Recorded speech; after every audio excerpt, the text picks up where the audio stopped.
Hey there, welcome to Friars on the Farm live stream for our inaugural live event. We appreciate you for all being here.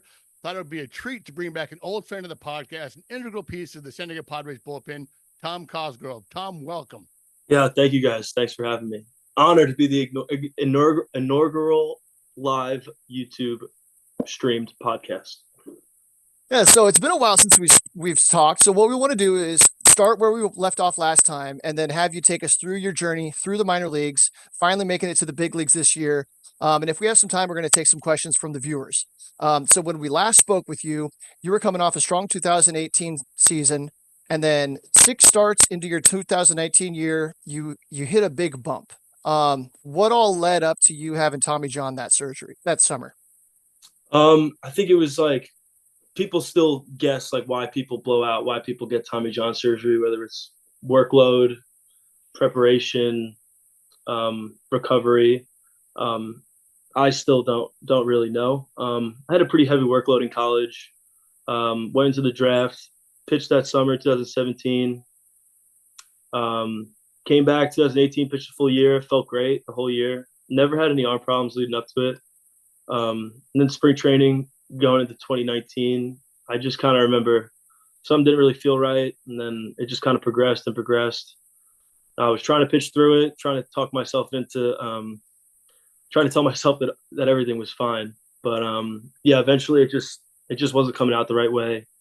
Got it looked at, and then ended up getting Tommy John, and obviously was disappointed at the time, but I knew that I was something that a lot of players go through, and yeah, I was just ready to get the rehab going and get back out there. Well, then you were just, you just started to throw again, and then COVID hit. Man, Yeah, talk about a double whammy. So it's you and the other guys rehabbing. Did you talk to anyone that had gone through it before, or you guys were pretty isolated, but did you talk to anyone that had gone through it before, or do you just have the guys rehabbing with you and the coaching staff? yeah. Well, like you said, COVID hit, and they kind of sent everybody home from spring training, and that was when like the main part of my rehab was coming up. I was starting to throw bullpens and stuff, and they kind of sent everybody home, and it was tough to like get into the complex in Arizona. There was only a handful of guys rehabbing, and then one or two trainers, so there wasn't a lot of people around. Um, Pretty boring at times because you're doing this tedious rehab, like you're not playing and you're away from home. There's nobody really around. You just kind of the only thing I had to do was like make sure I was getting my arm right. So I had like an excess amount of time, I think. And actually, Anderson Espinoza was rehabbing the same time as me, SB. and yeah, it was his second Tommy John. So he's gone. He was going through it for a second time. So I guess he was a big help because he was going through it with me at the same time, and he's also done it before. So it was pretty good to have him around. Kyle McGrath was around. It was his first time being hurt, but he was a left-hander who pitched in the big leagues, and it was good to have him around to like see how he worked and throw with him and make adjustments with him. And so I was lucky to have a few guys around who were able to help me out. So we, So you we know, hear that we the mental side of Tommy John rehab can be tougher than the physical part. What were your experiences with that whole process? Yeah, I mean, like I said, it was like my first time like not playing for a year and a half, 2 years, like in my whole life. Um, and like I said, there was not many people around. Usually, you're rehabbing during a season. You have like the AZL teams there. You have coaches around. You have training staff around. You have a bunch of players around. It might be a little easier to like socialize and be around people. But it was really just like a handful of dudes out there. And I was new to Arizona. I didn't have like many friends outside of people I played with. Luckily, I was able, and I couldn't because COVID was going on. Everything was like kind of closed down. There wasn't much going on, so it was kind of lonely and boring. Um, but I mean, I think it helped me because I had nothing to do but rehab. Like I actually had nothing to do but get myself right, and I was like, if I'm going to stay out here lonely, miserable, and bored for a year and a half, like I'm going to make sure I do it right. So I think it was a blessing in disguise. And the 2020 season was canceled, so I was missing that season anyway, and everybody else missed it. So I kind of didn't feel like um, I had a big setback like most people do when they have a surgery like that. So God, it was like the zombie apocalypse back then. I remember just like looking outside, going like, it's it's the zombie apocalypse, Yeah, man. it's It was eerie. crazy. Yeah, we were like splitting times at the field. Like one of us would go at 9, next guy would go at noon, next guy would go at 3. So it was like even the guys you were rehabbing with, you weren't seeing them that much. And then somebody would get test positive or whatever it was, and then they'd shut down the complex for a week, and we'd be at a park for a week and like doing stuff in our apartment. It wasn't great, but the Padres did a great job at keeping us there and keeping us on top of it. And there were a bunch of great PTs and training staff that were around. So I was So really grateful for the Padres at that time because last time we spoke, we talked about your curveball. You got a fastball, curveball, and changeup at the time. Now your big weapon is like this wiffle ball sweeper. I mean, if there's anything that is a sweeper in the Major League Baseball, it is your sweeper. How in the hell did that come to? it happened like so fast. I still like that was the biggest turning point in my career for sure. Going into the 2022 season, I kind of felt like I hit a roadblock. I pitched good in Double A in 2021, my first year post Tommy John. I put up good numbers in Double A, but I had like some shoulder issues. Like I never felt natural, and it just wasn't going great. And then I went to the fall league, and it just really wasn't coming out good. Like, and somebody was just like straight up told me, they were like, "This is not going to play, man. It's not going to play in the big leagues. Like, it's great you're pitching really good in Double A and you're getting guys out, but it's not going to play." And it's hard as a player to hear that because you're like, "What do you mean? Like, this is how I do it? Like, if it's playing, like, wait till it doesn't play, and then we can make the adjustment." But I think that's where I credit a lot of guys in the Padres system that I've had like personal relationships with. And if a coach came out to me and said that, and I didn't have a personal relationship with them, I probably would have just really not listened and just kept doing what I was doing. But luckily, I had a lot of people, a lot of coaches there that I had personal relationships with, and they were telling me this, and I was like, if it's coming from them, they definitely have my best interest at heart. So I'm gonna try it. And it was a bad time to do so. Like it was the end of spring training, and I was going back to Double A for my second year, and I was pissed. Um, I was like, I pitched good in Double A. I should deserve to go to Triple A. Like that's where I should go. And they were like, no, it doesn't play. You gotta make some adjustments. So so yeah, luckily, I don't know what it was, but I was able to buy in, and kind of slowly throughout that 2022 season, I kind of started finding like a new arm slot and new pitches, and it kind of just took off from there, honestly. And it was the best thing that happened to me. So So I you was said looking you at video from before and then after. It looks like your arm slot dropped quite a bit. And then who was working with you as far as coming up with the grip and the release and all of that? Yeah, Rob Marcello and Pete Zamora. Pete Zamora was the pitching coach in Double A at the time. I've known him since I signed with the Padres. And Rob Marcello is the new director of pitching, obviously, and that's what I was talking about the personal relationships. If I didn't have personal relationships with those guys, I probably wouldn't have bought in as much as I did. So with the slider, could you tell us like how do you grip it and what do you do to release it? Yeah, yeah. I have a ball right. 1 second, I got a ball right here. okay. So while we're taking a break with Tom, this is why we're doing this stuff live is just the funnest time. He needs to get a baseball, so hold on. Yeah, here we go.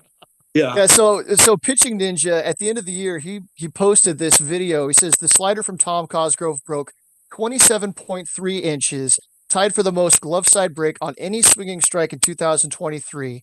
And it was against Shohei Ohtani, no less. I looked that up. You struck him out once. He went 0 for 2 against you that game. yeah, yeah. I kind of knew I was going to face Ohtani in that series at some point, and obviously him being Shohei Ohtani, that was like I was pretty fine. I knew exactly how I was going to attack him, and I knew what I wanted to do. It was just a matter of executing it. But yeah, him being a left-handed hitter, I kind of knew he was going to be in the box against me at some point. So I had a little extra preparation for that one. Not going to lie. All right. So you so you said you had to change your mindset about getting to the big leagues. Can you tell us how you put that into practice? Did you change your game plan, or did you just say, "To heck with it, whatever happens, happens"? And did you find yourself having fun after that happened? Yeah. So that like kind of goes back to when I was rehabbing, and I was like, if I'm doing this, and it was just so, it was such a bad feeling to like feel like my career really wasn't in my hands, and I wasn't healthy, and I wasn't feeling good. I was like, once I get healthy and I feel good, like I don't really care like what happens. Like as long as I roll it out there and I find out if I'm good enough, like that's gonna be enough for me. And once I kind of like bought into that mindset where it was like I don't need to pitch in the big leagues. I just need to find out if I'm good enough to pitch in the big leagues.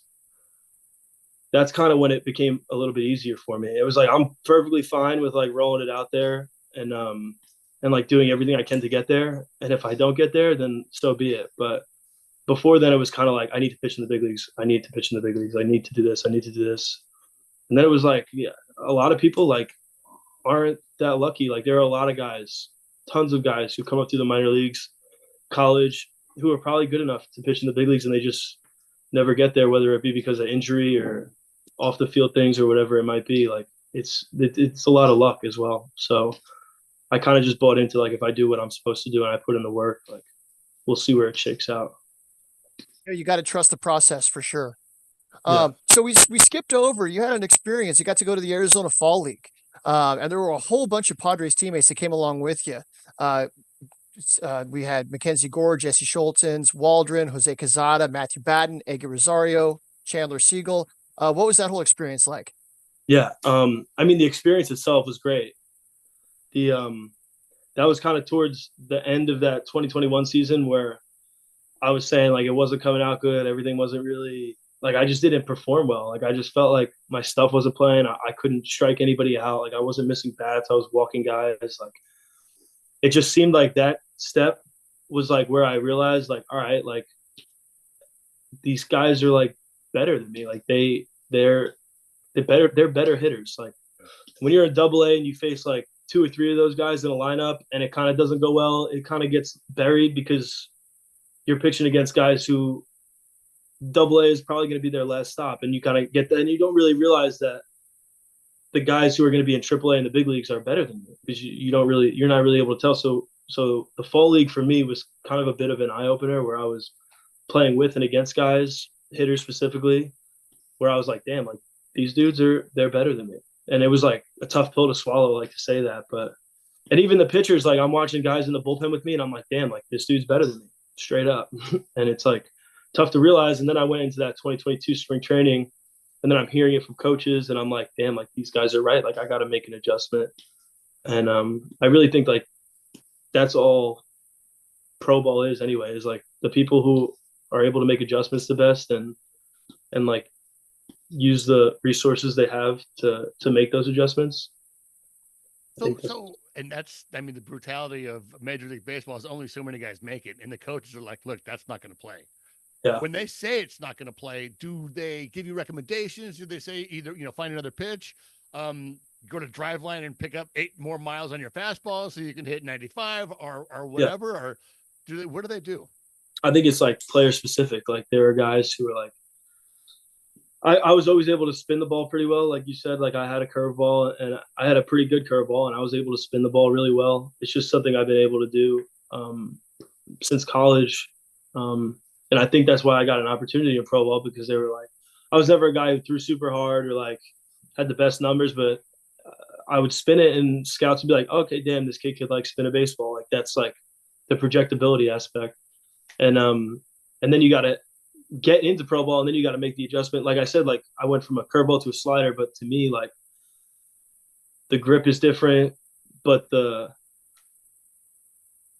idea behind it is the same. Like if you could spin it, you could spin it. And I kind of used my curveball to morph it into the slider. I took like some things I did with my curveball, and then I transferred it over to a different side of the ball and moved my fingers around a little bit, and I was able to spin it from the side too. So were you able to find a ball? Can you show us what you do? Yeah. I'm like right along this horseshoe. So to the viewers out there, the camera's flipped, so you look like a righty right now. But yeah, yeah. But, no, we're good. Never mind. The biggest part for me is my ring finger. is I have some pretty flexible fingers, so I'm able to get my finger pretty low on the ball. Where I think most people would probably throw it like spin a ball like that. I'm kind of able to like corkscrew it in there and get a little bit more pressure on my middle finger. And then with my pointer finger, I try to put the pressure the opposite way a little bit. And then when it comes out of my hand, it kind of jerks when it comes out of that tight space in my ring finger. It kind of pops out a little bit, and I think it gives me a little bit more ability to grab the ball tighter and spin it a little more. Huh, Now kind of like that was how a curveball pops out of a pitcher's hand. right, like, and then with my curveball, it was like the opposite way. I still had my ring finger under the ball here, but it was just a four seam grip. So I just kind of moved it to the side and put my pointer finger down. But I think this is like the main part of my slider that makes it good is I'm able to hold it pretty tight. So then if the camera is the plate, what's the rotation look like that you're trying to get? A rotation I try to get is a straight two seam spin. It doesn't actually come out like that, but when I'm thinking about how I spin it, like that's how I'm trying to spin it directly on the side. It ends up like coming out and it's like actually like a one seam. Um, I've never really tried to mess around with it because but It's working. yeah, right. But my thought process is to have it spin like perfectly in like a side two spin, a sideways two seam fastball. So it's almost like if you took a curveball and you just laid it on its side. Yeah. Huh. Yeah. Nice. Well, And there's so much technology on like how it comes out and access and all that stuff. But yeah, for me, for all my pitches, I just try to think about spinning it in the direction I want to spin it. So that puts my hand in a good spot. And it's just like a cue I use. Everybody has something different. For me, it's how I want to spin it and just think about spinning it that way. And fastballs, curveballs, cutters, sliders, if you're spinning it the right way, it's going to do something good. God, I wish I could do that in my rec league. I just think about how I want to spin it, and it comes out like that. Yeah. Yeah. Instead of a cement mixer. So, Yeah. so in 22, we got to kind of hurry up. I know you got dinner plans here in a little bit. So we're gonna kind of speed it up here a little bit to get some more answers from you. Don't worry about it, guys. We got enough time.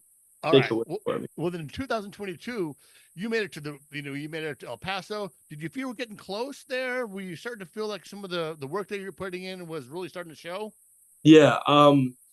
It was funny. I was talking to Brett Sullivan about this today. I was like, dude, like when we were talking about 2022 the same year, and I was like, he was on the roster at the time, and it was just like, all right, like Sully's gonna play in the big leagues this year. Like he's on the roster, like he's hitting 300, like he's a great catcher, like, and this spot just didn't open up for him, and it's like demoralizing because going into the year, you're like, all right, like a month, I'll be here for a month, I'll be here for a week, one more month, and then the end of the season's there, and like you don't debut, and it's just like a little demoralizing. So it almost feels like the closer you get, the further away you are, because it's like this feeling in your stomach where like I know I'm good enough right now, and I know I just have to wait for I just have to be patient and like wait for my opportunity. But in the back of your head, like if it doesn't come, it's gonna hurt even more than if I was like in high A and I just like wasn't good enough and like I just got released and this that. Like it would sting way more if you got that close, and then that off season they made roster moves and it just like didn't really work out. So it almost feels like when you get close, it almost feels like you're further away. Dude, and I saw you in February at fantasy camp. I'm like, hey, dude, you had really good, like you're on the cusp. You're like, yeah, the last game was so great. Yeah. And it wasn't but a week. I think maybe a couple weeks after that, the rosters had to go out, and then you made the 40 man. Yeah. Yeah. So was that a big deal? Did they make a big deal out of it, or was it just like a little text message like, "Hey, welcome"? No, it's definitely a big deal. Like you're on the big league team. Like it's a huge Yeah, deal. that changes everything. Yeah, changes everything, and it's way easier for that window of opportunity to open up when they don't have to make a big roster move if they want to call you up. So it's a big deal. But like I said, people are like, congratulations. I'm like, please just like stop. Like I still am in the same spot. Like I still need to pitch. Like I still need to perform. Like I still need to produce. Like if they put me on the roster and I went to AAA and I didn't pitch good, like that doesn't mean anything. They're not just going to call me up because I'm on the roster. Okay, well, so that was your first big league spring training camp. What were your experiences there, and did you have any idea that you were going to make the opening day roster? Yeah. I didn't make the opening day roster. I was in AAA for like a week and a half, 2 Oh, weeks. right. Yeah, Yeah.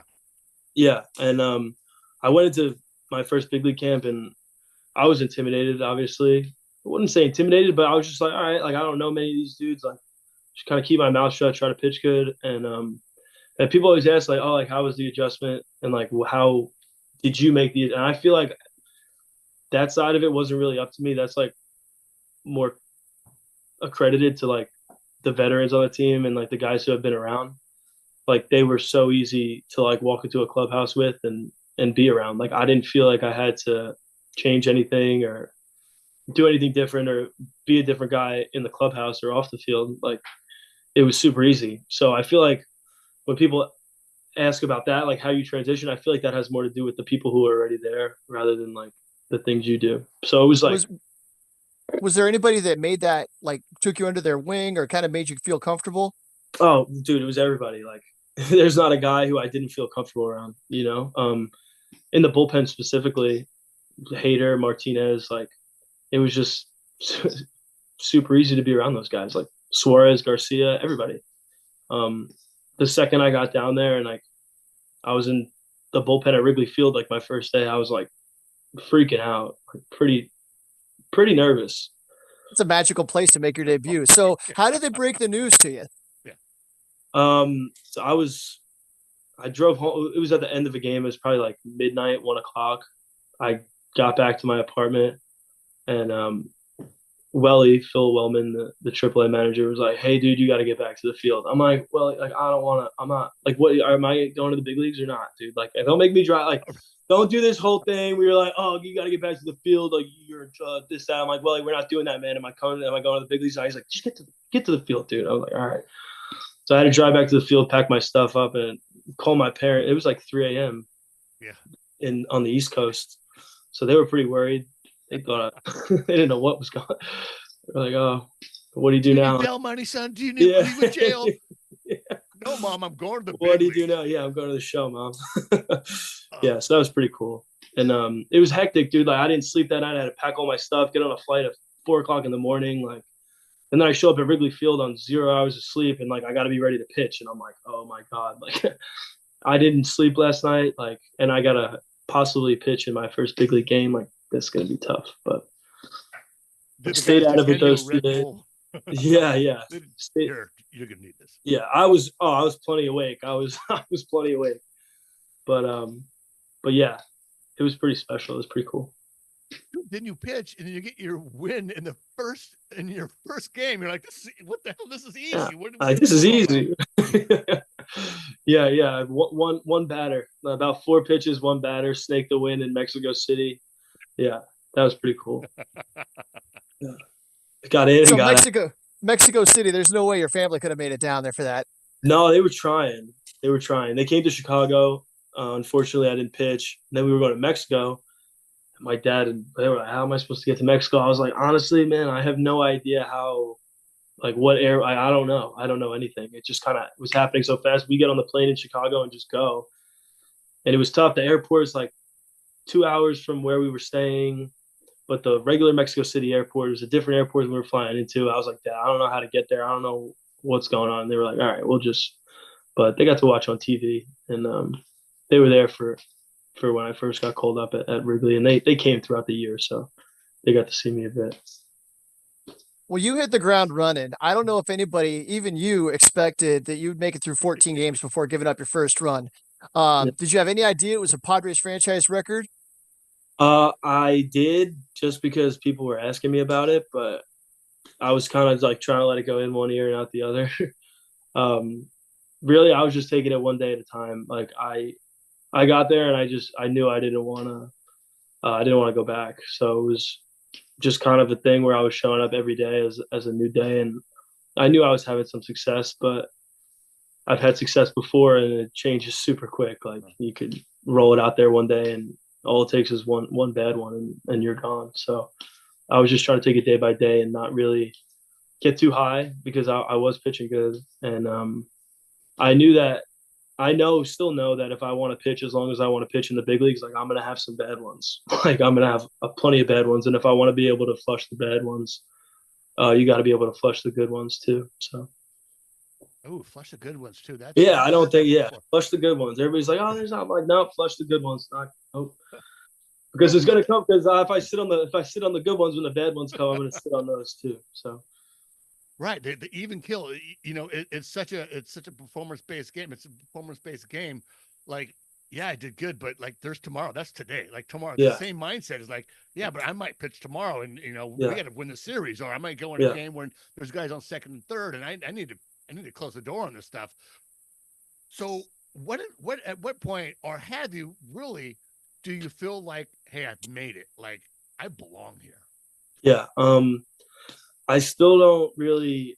I still don't think it's happened yet. Like I still feel like I have to go into spring training and make a team. Like I know I had a good year and I know that I'm good enough to pitch in the big leagues for a long time, but um it doesn't always it doesn't work out like that. Like there's people's careers change really quick and yeah, I still feel like I have to go into spring training and make a team. Like that's the bottom line and if I make the team, I'm still going to feel like I have to pitch good every week, every month, every series to stay up there.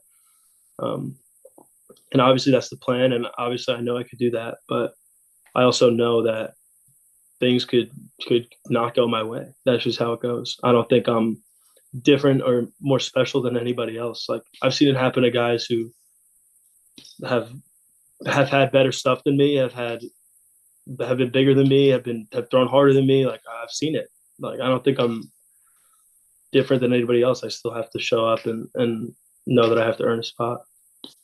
Well, you've been around long enough that the term rookie is no longer labeled on your name. Um, did your teammates make you do anything to have to like earn your stripes?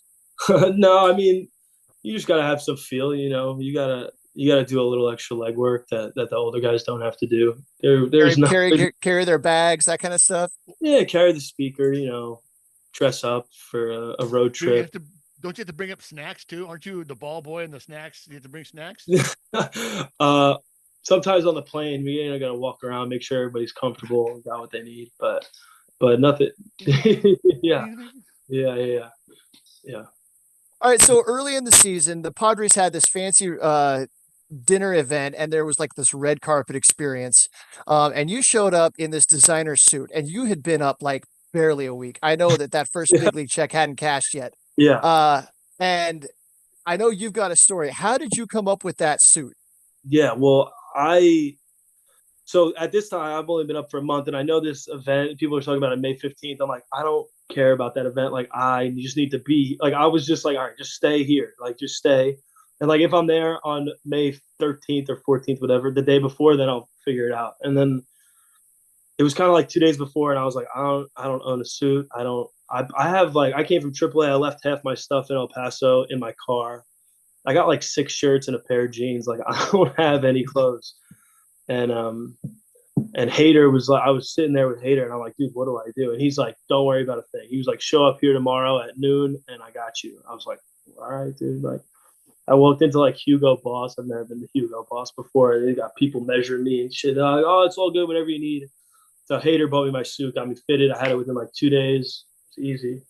So that's what I meant when like you walk into this clubhouse and a little intimidated, expecting like I don't know what to expect, and you got guys like that doing something like that for you. It makes it a lot easier.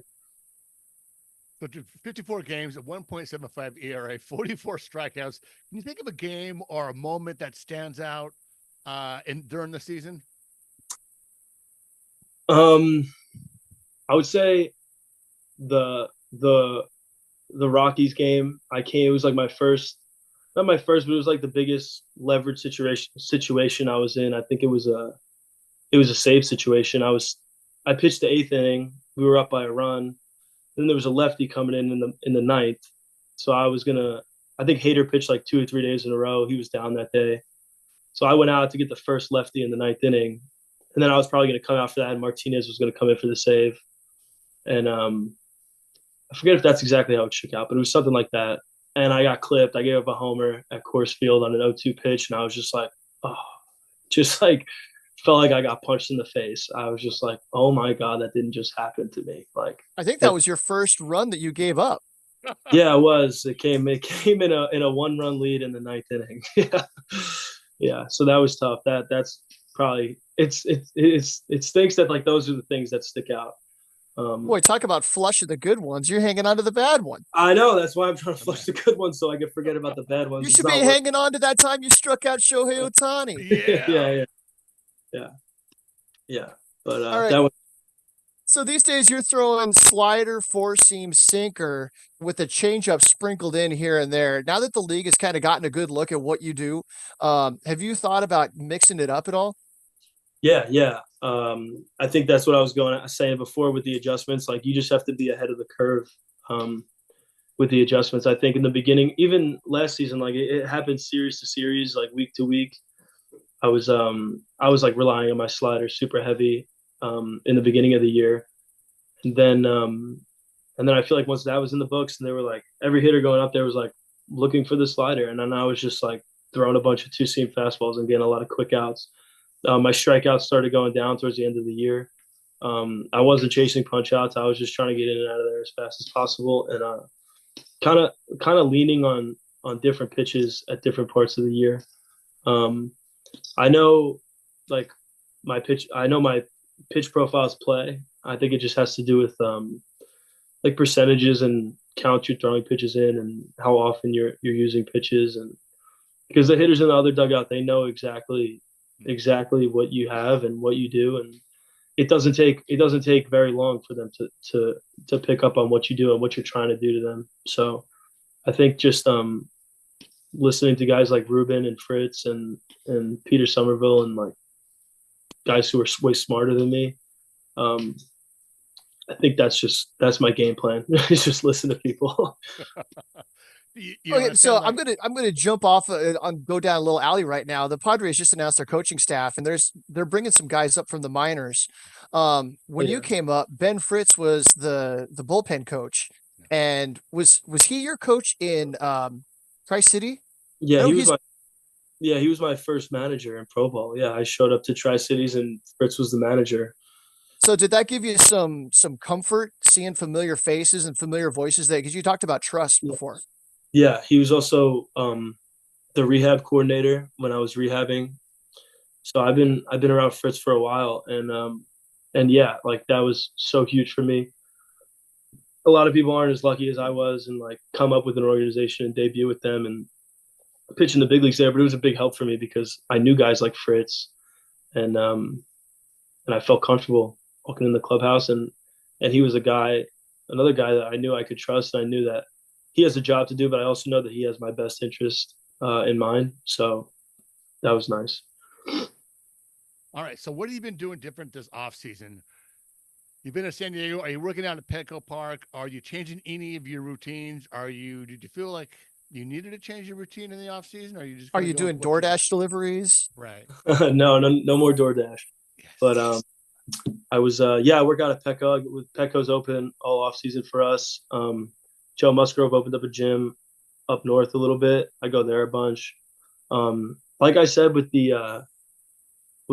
mentioning like the pitch selection and pitch profiles and stuff, like I just try to play copycat. Like there are dudes who have been here longer than I am and know exactly what needs to be done to go into a long big league season. And I just try to follow other guys. Like that's like pretty much my game plan. Like look at people who have been here before and have done it before and have had success with what they're doing, and try to play a little bit of copycat. Nice. Okay, so what's the plan for the next month or so till you roll up to Peoria? Yeah, I'm gonna head out to Arizona February 1st. Work out at the Peoria Sports Complex until spring training starts February 14th. I'll be in San Diego till then. I think we got a little pitchers camp going on. I think the pitchers on the 40 man will come out here for a week and work out at Petco, and we'll get together before spring training starts. Have the catchers out here and stuff. Kind of get comfortable with each other, as much new faces. So Nice. All right, so we got some fun questions here to wrap things up. I know last time we talked, you said you weren't superstitious, but do you believe in mojo? mojo, yeah, I'm not that superstitious, but if I could keep it the same, I'm gonna try to keep it the same. I guess I ask because we want to puff our chests out a little bit. You're the first active major leaguer we've been able to talk to, but there's been a pretty good track record of guys that came on the podcast that have gone on to future success. Ty France, uh, Nick Bargavichus, Mackenzie Gore. We Jack talked to Lewinsky. Ryan Weathers. Yeah. So, we believe in the podcast mojo, and we'd like to, thank you good for group. doing your part. Yeah, it's a good group. I knew that already. That's why I came on. Right. Oh, there we go. Nice. And if everything goes to hell next season, just blame it. It's not our fault. It's not our fault. So what do you do with the downtime in the hotel? You get back. Do you have any shows you watch? I watch Curb Your Enthusiasm. That's like my show. That's pretty much all I watch. I watch it over and over and over again. I'm not a big TV guy, but if I'm like winding down, that's what I go to. Boy, New Yorker through and through. Oh my God. Yeah. Do you play video games? Yeah, I play a little bit of video games. I don't really play during the season too much, but in the off season I play. Oh. Yeah. Okay, so what's your road meal on the road? I'm a big breakfast guy. I try to go. It's like part of my routine. You're at the field most of the day. I have like lunch, dinner, snacks at the field, and breakfast is really like the only meal where I feel like that's my time. I go get breakfast by myself every day. Do you try to eat food in the region that you're in, like say Milwaukee or Chicago? It's tough because, like I said, like we have like food coming into the club. I'm just eating whatever's there, But I think that clubhouses do a good job at like you said, like cooking foods from the area. Like in Philly, they got Philly cheesesteaks. They'll make Philly cheesesteaks all day. People have eaten like 20 in a series. They're just crushing Philly cheesesteaks every day. So spill any dirt on those guys? No. No. Okay. All right. So I got a trivia question for you. Back in college, one of your current teammates set a school record for career hits off of you. Who was it? That's Matt Batten. That's easy. There we go. He couldn't have let me forget if he tried. He wouldn't let me forget if he tried. Quinnipiac College. Does it bring you up? Does he bring it up often? Oh yeah. Yep. Too much. And I bring up the hit. It's like a rolled over ground ball to second base that he like beats out. I'm like, congrats, dude. Congrats on your hit. You bring up the previous stats. It's like 1 for 8 with a ground ball to second.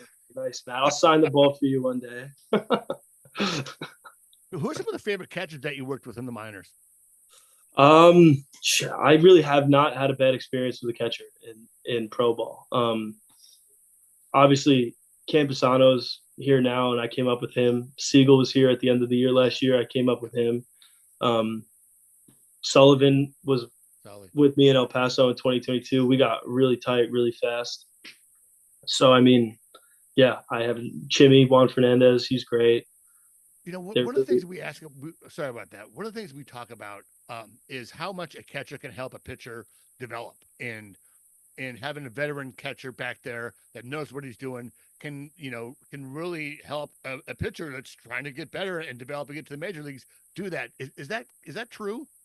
Yeah. I mean, especially when I first came up, it was like Nola was here, Gary was here, and they were kind of asking me like, what do you like? And I'm like, honestly, man, like I bet you Sully or Campusano could answer that question better than I can. Like they probably know what I need more than what I know I need half the time. Like when I'm out there, I'm not really thinking about much. And Sully and Campy have been with me for a while, and they kind of know how to get me back on track. So I think like sometimes they could answer those questions better than I can. Interesting. All right. So what was your walk-up song last year, and are you thinking about mixing it up this year, like your warm-up song? Yeah, so originally I was like, I don't need a walk-up song, just play whatever. And they were playing like Fireball by Pitbull, and like Fireball, and I was like, this is tough. Like I can't have people thinking I picked this. So yeah, I don't know. This year maybe I'll do some New York rap or something. Bring me back to the East Coast. We'll see. Right, Maybe a little Wu-Tang Clan or something. But you're playing for a West Coast team, man. I know, but I gotta let them know. It's not where the roots are. Well, I got one question here from the Peanut Gallery. Breakfast. You say you're a big breakfast guy. What's in your breakfast burrito of choice? Breakfast burrito. Probably go. There was this place, Savage Goods in El Paso. It's the best breakfast burrito I've ever had. You customize it. I would just do scrambled eggs, grilled onions, avocado, and bacon. That was it. Simple. It's a little miscellaneous. I don't know if people do grilled onions in breakfast burritos, but I do. Avocado. I do whatever you want. It's your burrito. You threw whatever you want in it. You get it. All right, can we have a couple more from the group? Just a couple more, and we'll let you go here. Well, so I mean, people keep bringing up the Otani at bat.